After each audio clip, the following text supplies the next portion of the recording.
का संविधान, जिसको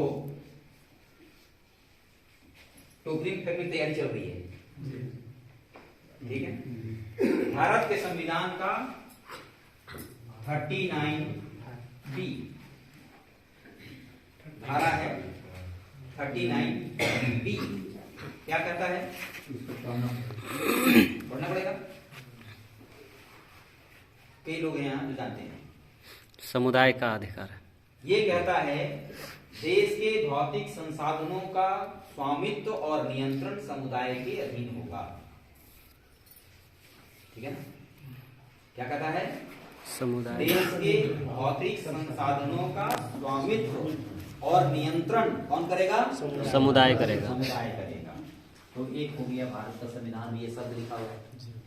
भारत के संविधान में कहीं भी ये शब्द नहीं लिखा हुआ है कि भारत के भौतिक संसाधनों का नियंत्रण और समुदाय नियंत्रण और स्वामित्व सरकार कंपनियां करेगी या सरकार करेगी। भारत के संविधान को आप एकदम पहला अक्षर से लेकर हम भारत के लोग से शुरू करिए और आखिरी संशोधन तक पढ़ लीजिए, कहीं नहीं।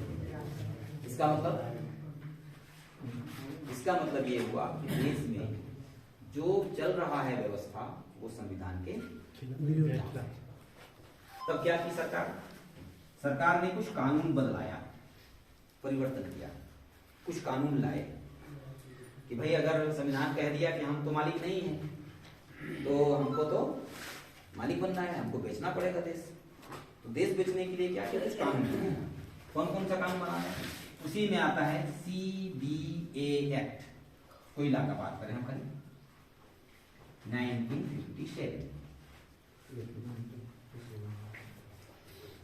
इस एक्ट में क्या कहता है, इस एक्ट में भी कहीं भी कोयले का मालिक सरकार है ऐसा नहीं कहता। ये जरूर कहता है इस एक्ट में कि अगर कहीं कोयला है तो उसको देश हित में संवैधानिक तरीके से निकाला जाए। और जैसे ही ये बात कहता है संवैधानिक तरीके से, तो संविधान आपके खिलाफ है, पहले ही जनता के पक्ष में, सरकार के खिलाफ है।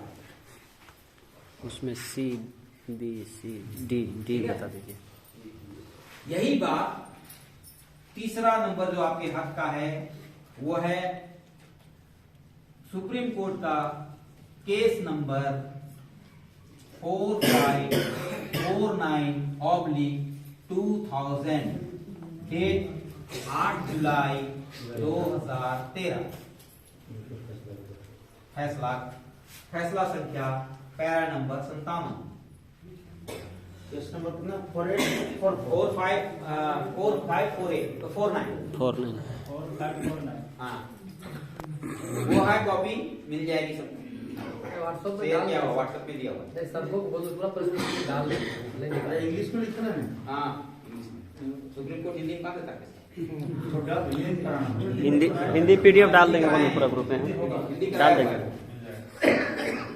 क्या कहता है फैसला की कॉपी, फैसले की 57 नंबर पैरा में ये कहा गया है, देश के किसी भी खनिज का मालिक सरकार नहीं है और उसका अपना वो देता है पीछे का 54 number para, 55 number para, 56 number para में। इन तीनों पैरा में ये कहता है कि ना तो कोल बेरिंग एक्ट, ना ही पेट्रोलियम एक्ट, ना ही न्यूक्लियर एक्ट और ना ही खान खनिज एक्ट। किसी भी एक्ट में ये बात नहीं कही गई है कि खनिजों का मालिक सरकार है।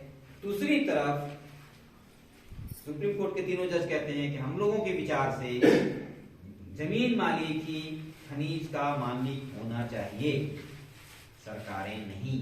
तब तक जब तक कोई भी कंपनी या सरकार किसी वैध तरीके से जमीन का हस्तांतरण नहीं कर देती है।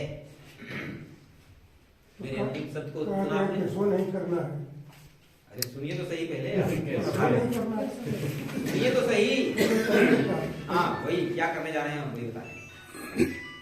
अंतिम में हमने क्या कहा सब, जब तक किसी वैध तरीके से हस्तांतरण नहीं कर लेते हैं, तब तक जमीन हस्तांतरण नहीं कर लेते हैं, तब तक उस खनिज का मालिक वही जमीन मालिक है जिसके जमीन के नीचे खनिज है। बात समझ में आई? संशोधन कर दिया था। नहीं, संशोधन नहीं हुआ, संशोधन एक रास्ता दे दिया। क्या रास्ता दिया? कि हर हाल में बचाए कोयले रखें। पर अधिकार चाहिए तो कोयले के ऊपर जो जमीन है उसको खरीदना पड़ेगा। जब आप ऊपर की जमीन को खरीद लेंगे तो नीचे कोयला आपका हो जाएगा।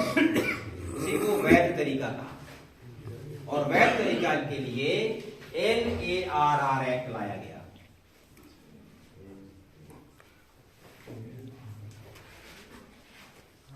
पहले 2013 लैंड एक्विजिशन एक्ट था 1894। अब ये आया LARR एक्ट 2013। इसमें तमाम प्रावधान किए गए। इसमें एक प्रावधान आपके हक में है। पहला क्या हक है? कहता है कि कोई भी खेती योग्य जमीन को ट्रांसफर परियोजना के लिए नहीं करेंगे। दूसरा कहता है कि अगर खेती योग्य जमीन को ट्रांसफर करेंगे तो उतना ही जमीन को खेती योग्य बना करके ट्रांसफर करेगी, मतलब उसको वापस करेंगे किसान को। तीसरा, प्रायर परमिशन की बात कही गई है कि अगर कोई परियोजना लगेगी तो वहां परियोजना क्षेत्र में लोगों से ग्राम सभा करके पूछ लेना है कि आपको ये परियोजना पसंद है कि नहीं है। अगर लोगों ने हाँ कह दिया तो परियोजना लगेगी, ना कह दिया तो परियोजना नहीं लगेगी।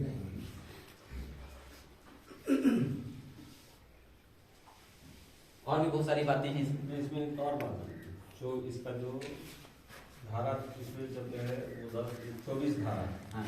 वो करता है कि जिस दिन से परियोजना जैसे आपके यहाँ जितना भी सड़ानी आया है और उस उद्देश्य के लिए जमीन उतना महीना के अंदर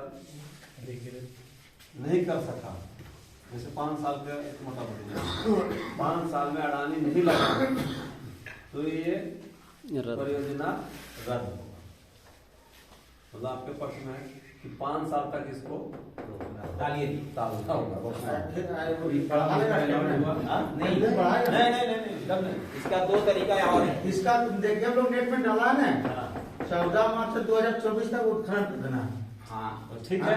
उसका कारण ये है कि हाँ, ठीक है। कोल बेयरिंग एक्ट, कोयला निकालते हैं, लगाते हैं, हाँ। तो जनरल कंडीशन, सुन लीजिए, जनरल कंडीशन ऑफ एलोकेशन है। जनरल कंडीशन ऑफ एलोकेशन में कहता है कि अगर किसी में फॉरेस्ट एक्ट होगा, फॉरेस्ट जमीन होगी तो 52 मंथ, जिस दिन से एलोकेशन हुआ है 52 मंथ है, याद रखिएगा। 52 महीने में कोयले का प्रोडक्शन शुरू हो जाना चाहिए। और अगर वहां फॉरेस्ट नहीं है तो 48 मंथ, ठीक है ना, 4 महीना ये परमिशन लेने के लिए रखा है, तो 4 साल होता है। 4 साल में अगर फॉरेस्ट, क्योंकि यहाँ फॉरेस्ट है तो 52 हो जाएगा, 20 में भी, ठीक है ना। तो ये बता दीजिए कि कितना दिन में ये 52 महीना होता है। जिस दिन से होगा उस दिन से 52 महीना में इसको माइनिंग करनी होती है। ये जनरल कंडीशन ऑफ एलोकेशन कहलाता है। 19 में आया ना, 20 में आया, 20 अक्टूबर का, 20 अक्टूबर मिल जाता। नहीं आया है ना, लेकिन उसका देखना पड़ेगा एलोकेशन डेट क्या है। इसको डेट एलोकेशन कब से है, अलॉट पैसा दिया, चेक नंबर सब अमाउंट डाला, नेट में सर्च कर रहे थे। नहीं, उससे नहीं, किस दिन इसको अलॉट हुआ, लाख हुआ so date of allotment, date of allotment देखना पड़ेगा। और चूंकि ये गोल ब्लॉक इसको मिला है एमटा से, समझे, डायरेक्ट नहीं मिला है, डीवीसी से मिला है।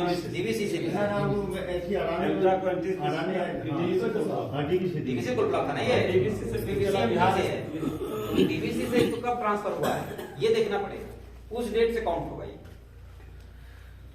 तो ये तो आपके हक की बात है, लेकिन ये सारी चीजों को सरकारें नहीं मानती जी, प्रशासनिक पदाधिकारी नहीं मानते। प्रशासनिक पदाधिकारी सिर्फ ये मानते हैं कि हम डीसी हैं इसलिए हम जो कहेंगे तो हो जाएगा। डीसी को ऊपर से दिया था कि उसको प्रमोशन चाहिए, तुमको और चाहिए, है ना, बोलेरो चाहिए, फॉर्च्यूनर चाहिए, बेटा को नौकरी चाहिए, बढ़िया जगह पैकेज चाहिए, तो ये काम करवा दो, पैकेज मिल जाएगा। तो वो उस लालच में जो भी कंपनी कहीं आती है तो वहाँ के थानेदार को, वहाँ के ब्लॉक को, आप देखिएगा बड़का गांव के ब्लॉक में जितनी गाड़ियां चल रही हैं, पता लगाइए किसकी है, गांव घर के लोगों के ही होगी, पता लगाइए ना, पता चलेगा कि वहाँ जितनी गाड़ियां चल रही सब एनटीपीसी की है, सब गवर्नमेंट एनटीपीसी करता है। थानों में दिए भेजेगा। हाँ, और सब जगह दिए हुए। तो अब जब अडानी आएगा तो एनटीपीसी डाउन हो जाएगा। अडानी भी गाड़ी दिया है, अडानी देगा, डीएसपी सबको देगा। और डीएसपी और ये सब 2-3-4 गाड़ी अडानी का भी चल रहा है। तो अब क्या है, इनको तो सिर्फ इतने ही बिकते हैं। अब कोई 5,000 में बिकता है, कोई गाड़ी में बिकता है। इनकी कीमत उतनी ही है, क्योंकि उनको ना आपकी जमीन से मुंह होना है, ना इसको आपकी जमीन से मुंह है। उनको तो सोचता है कि हम तो बंटा है, जमीन है ही नहीं मेरे पास, तो बेच के कमा दो कुछ। अब आपके हक की बात क्या होगी? प्रशासनिक पदाधिकारी आपके साथ नहीं है, वो आपके दुश्मन है। मैंने पहले ही कहा 3 दुश्मन। हाँ, इन दुश्मनों का नाम ही है ना। तो ये न प्रशासनिक पदाधिकारी आपके सपोर्टर हैं, न पॉलिटिकल पार्टी के लोग आपके सपोर्टर हैं, दलाल तो आपके खिलाफ है। 3 लोगों से लड़ना है, उसका रास्ता एक है। 2 रास्ते, कार्यक्रम क्या क्या होना चाहिए, इस पर आ जाइए।